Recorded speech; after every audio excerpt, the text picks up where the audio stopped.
Now, together, we must build a future worthy of that past. We Asians should never ever forget that the West came to our region not to bring peace, not to develop it, but to divide our lands and seas among themselves, to subjugate our ancestors, and to shamelessly plunder our continents of its riches, to bring material progress to Europe, while our people were maldeveloping and entrenched in deep poverty. Obviously, all our attempts to understand the situation in all its aspects is being taken as a sign of being a traitor by those who think that patriotism should be based on hate rather than on what makes us truly Filipino, which is our ability to see things from others' perspective. Which the word kapwa, there's no culture in the world that has the word kapwa or its equivalent. Okay? Kapwa is the self in others. That is the highest supreme Filipino value. Kapwa. Ngayon, in which ethical system in the world is it an act of treason to pursue understanding rather than to be swallowed by the hatred of the masses? Have we forgotten what Martin Luther King Jr. once taught the world when he received his Nobel Peace Prize in 1964? He said, "We must win our opponent's understanding rather than continue to humiliate the opponent.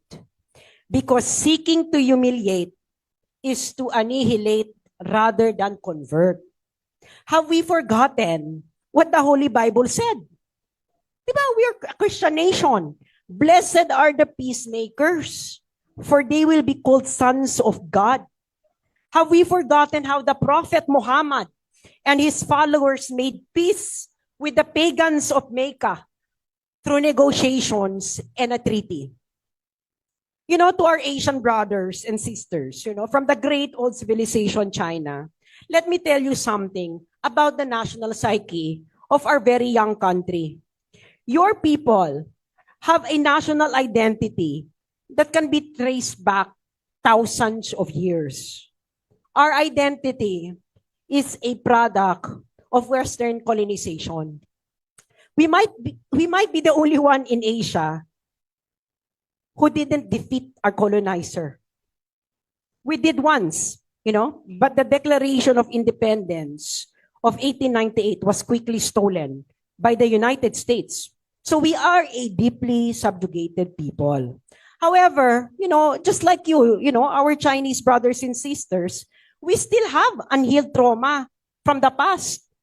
We cope with this trauma. And I'm just gonna say this, we cope with this trauma by embracing the colonial masters who abused us for centuries, because unlike other Asians, we never went back to our roots, but continued to live according to how we were colonized.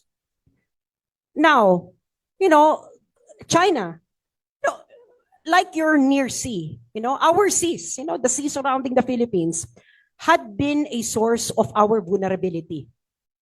With their warships, the West used the sea as the launch pad of their barbarism. We may have forgiven our colonizers, but we have never forgotten what it felt to be humiliated in our land through our seas. The sea we call the West Philippine Sea is the space where we seek the independence we never truly won in our history. The space where we could finally enjoy the euphoria of winning after struggling with a great power. Now, to Filipinos, what we feel about our sea is the same feeling China has over its near sea. It's a source of their vulnerability.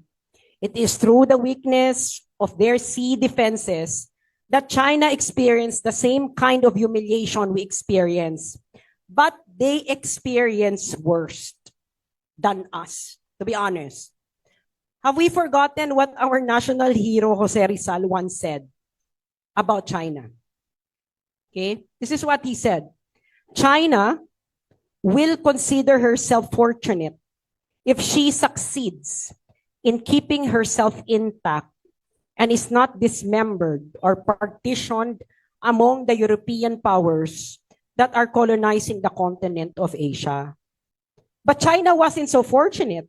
You know, China was partitioned by the West among themselves. Then Japan, later on, copied the Western powers. So, unlike us, China was simultaneously occupied by different Western powers. That's the truth of it, no? So while we got passed from one colonial master to another, China served several colonial masters at the same time. So kumbaga sa rape, na-rape lang tayo after ng isa, meron namang isa. Sila, they were gang rape.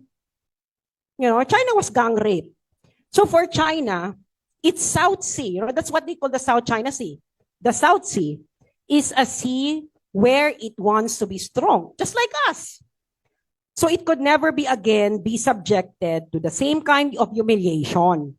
They want to be strong in the same way we want to be strong in the face of the treacherous waters of the sea of our vulnerability. But let us remember this. Our common sea isn't only waves of pain. Through its waters flow the long peace our peoples had with each other. China is not just another country to us. China is family.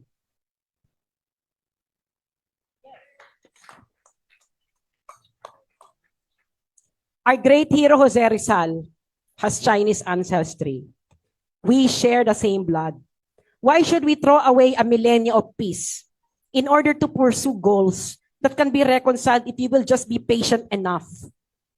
During the Spanish colonization, no, we were fooled by the Spaniards to kill the Chinese. So should we fall again to the spell of Americas, it's either you're with them or against us. So to conclude, let me use what President Ramon Magsaysay once said. The Philippines, hindi niya so sinabi, no? I'm just reworking what he said. The Philippines, China, and the rest of our fellow Asians have a glorious pre-colonial past. Now, together, we must build a future worthy of that past. We Asians should never, ever forget that the West came to our region not to bring peace, not to develop it, but to divide our lands and seas among themselves, to subjugate our ancestors, and to shamelessly plunder our continents of its riches, to bring material progress to Europe, while our people were maldeveloping and entrenched in deep poverty. We must not let them do this again. We know what they want from our region. They want the same things they wanted when they colonized every Asian country. And that is Asian resources. You know, the civilization of the Philippines and China have a long history of peaceful relations. We share the same pain of being humiliated by the Western powers. We both belong to Asia. And the South China Sea is our common heritage. Asian resources belong to Asians. No more dead Asians sacrificed at the altar of Western civilization. Asian peace is peace inspired by the wisdom of our ancestors and the fulfillment of our duty to the future generations of Asians. Asian peace can no longer be the peace of American guns and bombs and arrogance. Asian peace can no longer be the white man's burden. Asian peace shouldn't be the fallout of another mushroom cloud over Asian cities. It is only Asians that were victims to nuclear bombs, not white people. Only Asians. Always remember that. They never dreamt this to Nazi Germany. They dropped this to Asian cities. Asian peace is the civilization we lost, which we must reclaim together, patiently together, all under heaven, like the Chinese would say it, with the dignity of seeing each other as kapwa, like how we Filipinos see it. Thank you.